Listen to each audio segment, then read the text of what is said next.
بسم الله الرحمن الرحيم والصلاة والسلام على أشرف المرسلين. أخوكم بالقاسم يحييكم في بث مباشر جديد، نتكلم فيه على حادثة غير معتادة، آه، تلقي بظلالها على واحدة من أكبر التمارين العسكرية، وليس المناورات، لأن دائما نسمع بعض الإخوة يقول كأن الأسد الإفريقي هي مناورة عسكرية. هي عبارة عن تدريبات ديزيكزارسيس ميليتير، ما عندهاش علاقة بالمناورات، لأن المناورة والتمرين شيئا مختلفين. جانا الخبر أن جنديين أمريكيين مفقودان، وشفنا هذا الخبر في كل الوسائل العالمية، وتم الفقدان نتاعهم خلال تمرين عسكري دولي في جنوب المغرب قرب مدينة طنطان. ماذا نعرف وأين وصلت التحقيقات، وهل يؤثر هذا الحادث على تمرين أفريكان لاين 2026؟ أولا، ماذا تقول السلطات الرسمية؟ في هذه المرحلة السلطات العسكرية المغربية والأمريكية تستبعد أي عمل إرهابي أو جنائي. الترجيح الرسمي يتجه نحو حادث في انتظار ما ستكشفه التحقيقات. وأنا بالنسبة لي، بالنسبة لي أن العمل الإرهابي وارد جدا. هذا السلطات المغربية تقول أنه غير وارد، لكن آه، تاريخ المغرب، وهذا الاختفاء المثير للقلق يخلي كل التكهنات واردة. المعطيات الأولية تشير إلى أن الجنديين اختفى قرب منطقة وعرة تضم منحدرات صخرية، ما يفتح احتمال سقوط عرضي في البحر، خصوصا وأن المنطقة معروفة بطبيعتها الصعبة. ولهذا السبب تم فتح تحقيق مشترك رسمي بين الجانبين لتحديد ظروف الاختفاء، توقيت الحادث بالدقة، والمسؤوليات المرتبطة بالإجراءات والسلامة. وهنا يقع آه، بعض الضغط على السلطات العسكرية المغربية. التحقيق مستمر والأولوية للبحث والإنقاذ، حيث حتى اللحظة لم تكشف هوية الجنديين لرأي العام. السلطات تؤكد أن الأولوية القصوى هي عملية البحث والإنقاذ ومرافقة عائلات المفقودين إنسانيا ونفسيا. عملية البحث مستمرة باستخدام فرقة أرضية ووسائل جوية وإمكانيات بحرية متخصصة، وشفنا تعزيزات نتاع قوى أمريكية، وخاصة حوامات دي زيليكوبتر أمريكان اللي راهم يصولوا ويجولوا في الأجواء المغربية بكل أريحية. وهنا تطرح مسألة السيادة. حادثة نادرة أثناء تدريبات ضخمة. تمرين أفريكان لاين ليس تمرينا عاديا.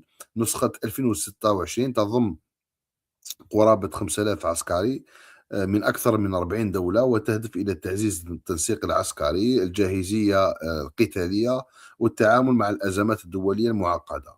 لكن ورغم كل إجراءات السلامة، هذا الحادث يذكر بحقيقة مهمة: حتى التمارين الأكثر تنظيما لا تخلو من مخاطر بشرية.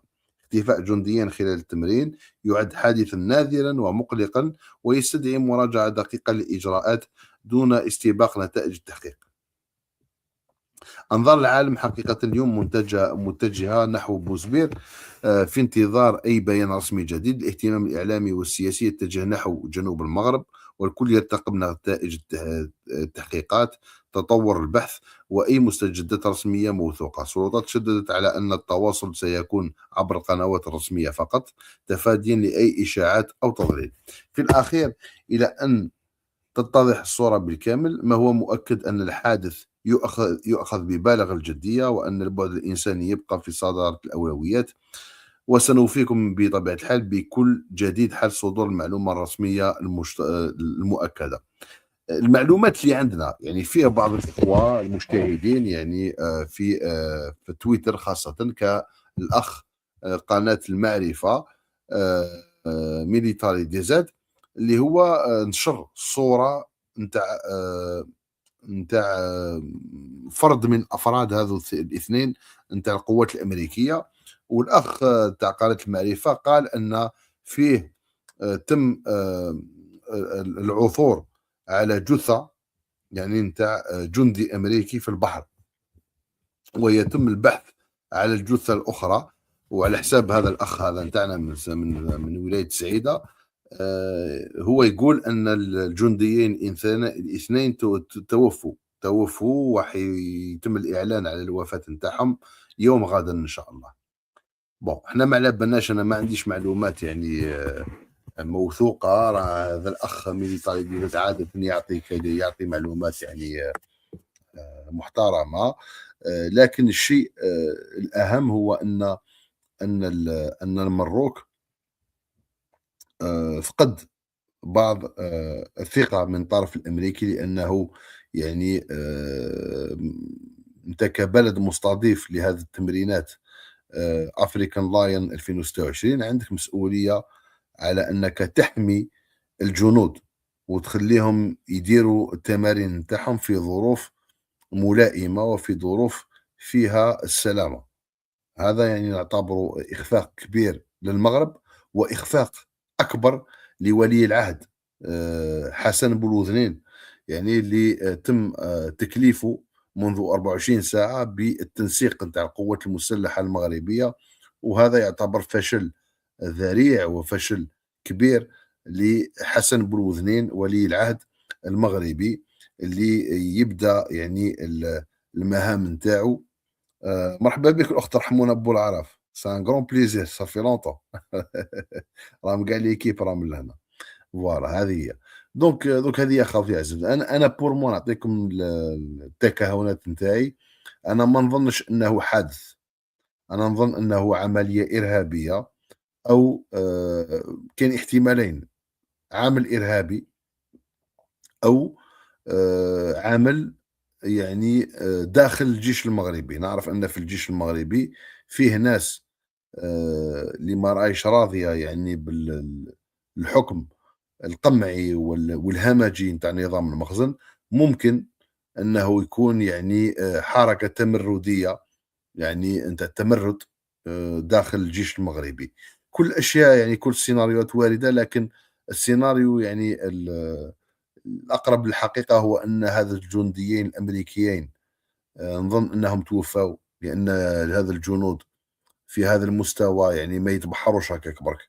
أنا ما نقدرش نامن أن عندنا جنديين أمريكيين يعني سوبر اونتريني، عندهم يعني يعرفوا واش هي لا سيرفي، لي تكنيك دو سيرفي اكسيتيرا، يعني ما يتبحرولكش هكاك.